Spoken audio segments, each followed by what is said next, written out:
Guys, നമുക്കൊന്ന് മാനാഞ്ചിറ വരെ പോയി വന്നാലോ? അവിടെയല്ലേ ലൈറ്റ് ഷോ പോലെ എന്തോ പരിപാടി നടക്കുന്നുണ്ട്. അപ്പം നമുക്കത് പോയി കണ്ടിട്ട് വരാം കേട്ടോ. അപ്പോൾ പോകുമ്പോൾ ഞങ്ങൾ ബസ്സിലാണ് പോയത്. അപ്പോൾ നമുക്ക് ട്രെയിനൊക്കെ കണ്ട് ഞങ്ങൾ അവിടെ എത്തി കുറേ നേരം നടന്നു കേട്ടോ. അവിടെയൊക്കെ അടിപൊളിയായിട്ട് ചുറ്റിക്കണ്ടു മാനാഞ്ചിറ സ്ക്വയറിൽ. അപ്പോൾ ഞങ്ങൾ എത്തിയത് ഒരു 4-4:30 ആകുമ്പോഴാണ്. അതിനോണ്ട് തന്നെ അവിടെ ലൈറ്റൊന്നും നമുക്ക് കിട്ടില്ല ഇനി. അപ്പോൾ അവിടെ പ്രത്യേകിച്ച് കാണാനൊന്നുമില്ല. അപ്പോൾ ഞങ്ങൾ തിരിച്ച് നടന്നു കേട്ടോ. അവിടെ എവിടെയെങ്കിലും പോയി ഇരിക്കാം, എന്നിട്ട് ലൈറ്റ് ഇടുമ്പോൾ ചെല്ലാമെന്ന്. അപ്പോൾ ഞങ്ങൾ പിന്നെ ഉപ്പിലിട്ട ചൗ അടിപൊളി സാധനം കേട്ടോ. നിങ്ങളൊന്ന് ട്രൈ ചെയ്യേണ്ട, മസ്റ്റ് ട്രൈ സാധനമാണ്, നല്ല രസമാണ്.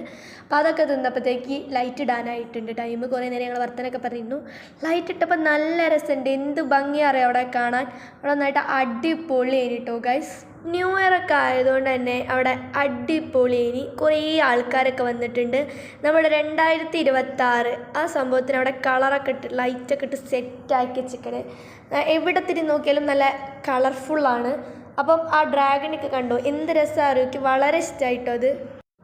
പിന്നെ ഞങ്ങൾ അവിടെ അത്ര ചുറ്റിത്തിരിയാനൊന്നും നിന്നില്ല കേട്ടോ. വേഗം തിരിച്ച് പോന്നു, കാരണം നൈറ്റായി. അപ്പം ഇനി വണ്ടി കിട്ടാതെ ആയാലോ, മീൻസ് ബസ്സിലാണല്ലോ ഞങ്ങൾ വന്നതൊക്കെ. അപ്പോൾ ബസ് കിട്ടാതെ ആയാലോ വിചാരിച്ച് ഞങ്ങൾ തിരിച്ചു പോയി കേട്ടോ.